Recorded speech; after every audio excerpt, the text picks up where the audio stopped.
अस्सलाम वालेकुम नाज़रीन, मैं Maryam Fatima TNT speed news में आप सभी का खैर मकदम है। आए नजर डालते हैं आज की अहम खबरों पर। चलती कार में हादसाती तौर पर आग लग गई। इस हादसे में गाड़ी में सवार 3 अफराद करिश्माती तौर पर महफूज रह गए। शमशाबाद के पुलिस स्टेशन के मुताबिक लंगर हाउस के सुरेंद्र रेड्डी शादनगर में एक नया मकान तामीर करवा रहे हैं। कल वो तामीराती काम मुकम्मल होने के बाद अपने भाई और मिस्त्री को गाड़ी में लेकर शहर वापस हो रहे थे कि सुरेंद्र रेड्डी की गाड़ी जब तोड़ी पल्ली के करीब पहुंची तो कार के इंजन से धुआं उठने लगा, जिस पर इन्होंने गाड़ी रोक दी। फौरन वो तीनों ने नीचे उतर गए, जिसके बाद गाड़ी चंद लम्हों में आग की जद में आ गई। रेड्डी की हाजिर दिमागी की वजह से बड़ा हादसा टल गया।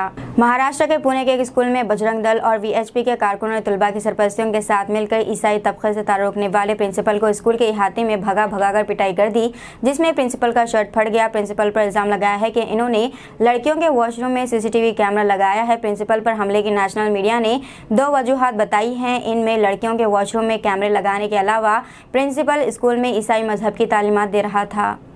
हैदराबाद के मज़ाफ़ात में पिद्दामरपेट में एक बड़ा हादसा टल गया है। RTC की राजधानी बस में आग लग गई। ड्राइवर ने आग लगती ही फौरी बस को रोक दिया, मुसाफिरों को नीचे उतार दिया। इत्तला मिलते ही फायर ब्रिगेड और पुलिस ने मौके पर पहुंचकर आग पर काबू पा लिया। ये बस हैदराबाद से गुंटूर जा रही थी, जिसमें 45 मुसाफिर सवार थे। गुजरात हाईकोर्ट में कांग्रेस लीडर राहुल गांधी को मायूसी का सामना करना पड़ा। गुजरात हाईकोर्ट ने मोदी के नाम के तबसरों पर हतक इज्जत केस में सूरत की ट्रायल कोर्ट के फैसले पर रोक लगाने से इनकार कर दिया। राहुल गांधी की दरख्वास्त अदालत ने मुस्तरद कर दी। रियासती वज़ीर सनअती के तारक रामाराव ने दावा किया है कि गुज़िश्ता 9 बरसों के दरमियान तेलंगाना बिलखुसूस हैदराबाद में जो तरक्याती काम अंजाम दिए गए हैं वो नुक्ता आगाज़ है। अभी तो असल कहानी शुरू हुई है। हैदराबाद ने तेज़ रफ्तारी से तरक्की में नुमाया मुकाम हासिल किया है, जो मुस्तक़म हुकूमत और चीफ मिनिस्टर के चंद्रशेखर राव की काबिलियत क़यादत के तहत मुमकिन हो सका। तेलंगाना ने तमाम शोबे जात में शमूलियती, मरबूत, पायदार, जामा और मुतवाज़न तरक्की की है। तमिलनाडु के कोयम्बटूर रेंज के DIGC विजय कुमार ने आज सुबह खुदकुशी कर ली। इन्होंने अपने गन मैन की पिस्तौल से खुद को गोली मार कर हलाक कर लिया। ये वाक़या कोयम्बटूर के कैंप ऑफिस में पेश आया है। विजय कुमार आज सुबह जॉगिंग करने गए थे। इन्होंने रेस कोर्स पर कैंप ऑफिस पहुंचने के बाद सुबह 6:50 पर खुद को गोली मार ली, लेकिन एक सीनियर अफसर ने कहा है कि अभी तक ये मालूम नहीं हो सका है कि इन्होंने खुदकुशी क्यों की है। रियासत तेलंगाना के यादाद्री भुवनगिरी जिले में फलकनुमा एक्सप्रेस में जबरदस्त आग लग गई। जिले के पगेड़ीपल्ली बोमाईपल्ली के दरमियान बंगाल से सिकंदराबाद आने वाली फलकनुमा एक्सप्रेस के 2 डब्बों में आग लग गई। जैसे ही मुसाफिरों ने देखा और जंजीर खींची, पायलट ने फौरी तौर पर ट्रेन को रोक दिया। ट्रेन के डब्बे में सवार मुसाफिरीन ट्रेन से उतर गए, जिसके नतीजे में बहुत बड़ा जानी नुकसान टल गया। लेकिन आग बुझाने वाले अमले के पहुंचने से पहले ही बाकी बोगियों में आहिस्ता आहिस्ता आग फैल चुकी थी। रियासत कर्नाटक में एक हिंदू शख्स को पकड़ लिया गया है, जो बुरखा पहनकर बस में सफ़र करने की कोशिश कर रहा था।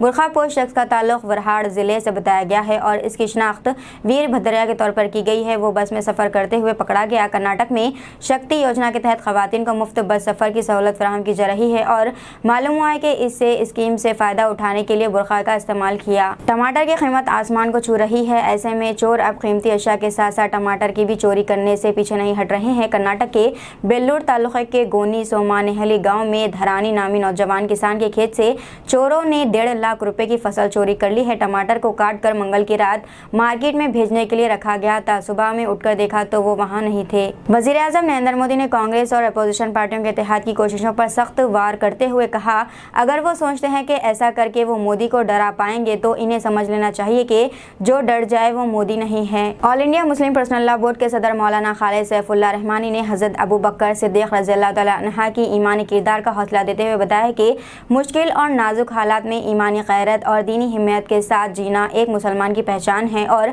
ख़वानीन शरीयत की हिफाजत के लिए जद्दोजहद करना हर साहिब ईमान का दीनी और शरई फ़र्ज़ है।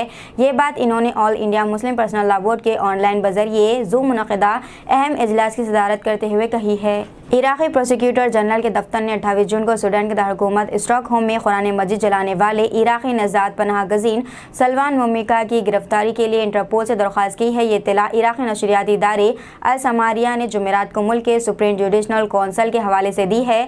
कौंसिल ने एक बयान में कहा है कि प्रोसिक्यूटर के दफ्तर ने सूडान में रहने वाले 27 साला मुमिका के लिए एक मालूमाती ख़त और गिरफ्तारी का वारंट भेजा है और इंटरपोल से दरख्वास्त की है कि वो इसकी गिरफ्तारी के बाद इराक़ को मुतल्ले करे। तेलंगाना के चीफ मिनिस्टर के चंद्रशेखर राव एक बार फिर वजीर आजम नरेंद्र मोदी के प्रोग्राम से गैर हाजिर रहने का इम्कान है। वजीर आजम मोदी शेड्यूल के मुताबिक 8 जुलाई को वारंगल का दौरा करने वाले हैं, जहां 6100 करोड़ मालियाती मुख्तलिफ तरक्याती कामों जिनमें हाईवेज और काजीपेट में रेलवे वैगन मैन्युफैक्चरिंग यूनिट भी शामिल है का संग बुनियाद रखेंगे। बताया जाता है कि चीफ मिनिस्टर केसीआर एक बार फिर वजीर आजम मोदी के प्रोग्राम से खुद को रोकने का इम्कान रखे, जबकि वजीर आजम मोदी के प्रोग्राम में चीफ मिनिस्टर तेलंगाना को शिरकत की दावत दी गई है, मगर के चंद्रशेखर राव वजीर आजम के प्रोग्राम से दूरी अख्तियार कर सकते हैं। इंडोनेशिया के मशरक़ी सूबे पापुआ में जुमे को ज़लज़ले के झटके महसूस किए गए हैं। महकमा मौसमियात और जियोफिजिक्स एजेंसी ने यह इत्तला दी है। एजेंसी ने बताया कि मुकामी वक्त के मुताबिक सुबह 11:25 पर आने वाले ज़लज़ले की शिद्दत रिएक्टर स्केल पर 5.0 बताई गई है। ज़लज़ले का मरकज़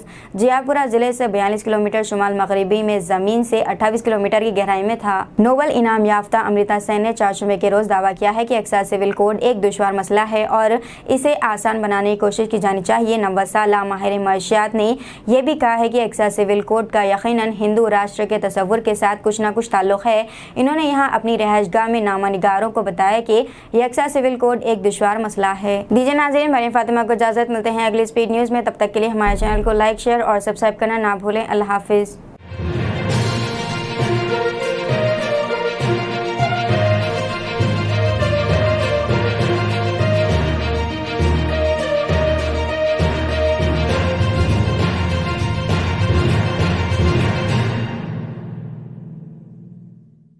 अस्सलामुअलैकुम, हेलो, हाय, आदाब एवरीवन। दोस्तों, मैं आपका दोस्त शहबाज खान। आप देख रहे हैं TNT न्यूज और देखते रहिए TNT न्यूज। Thank you.